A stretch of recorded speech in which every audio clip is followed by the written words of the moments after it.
They made him suffer. And my son cried so hard and so much. He cried from the gut of his soul, and there was nothing I could do. Laverne Sampson remembers the last moments of her husband Charles Sampson Sr.'s life before he died in El Centro Police custody. Out of all the years I have been with him, I have never seen him in so much pain like the way I seen him that night. In December 2013, Sampson was pulled over for running a stop sign, then arrested for having a shotgun and meth pipe in his truck. Because he was already on probation, officers were then able to search his home for other drugs.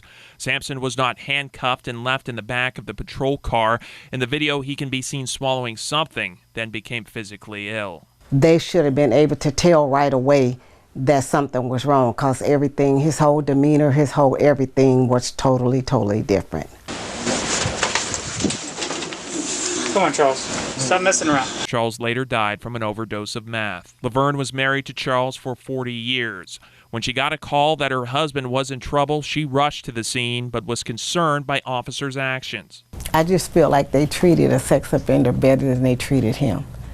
They just let him suffer. He just suffered that night so much. Laverne's sister called 911, but as heard in recordings, officers told dispatch to disregard the call. Disregard until we advise the families on scene. We're out with right now. He's put on somewhat of a show. They ignored us. They didn't do anything. All they cared about was trying to get him into the house. I've never, ever heard of anything like this happening ever, where the family's calls for 911 are actually called off by the officers on scene. Christopher Morris is the attorney representing the Sampson family. He says he hopes this is an isolated incident. I'm afraid that there's more of this going on than we really know. The El Centro Police Department did respond to the video being made public. I spoke with the Chief of Police, Eddie Medueno, who says he does sympathize with Sampson's family, but he would not say those officers showed any signs of misconduct. If you see now people justifying and backing up and supporting what happened that night, and that comes from the top, well, what signal does that send to the rank and file?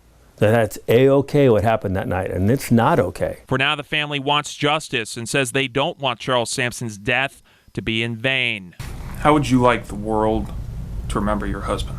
I would like the world to remember the Charlie that they know, and the Charlie that they love, and the Charlie that was funny and that liked it to fish and catch big catfish, and you know, that he was a good person. In El Centro, I'm Nylander reporting.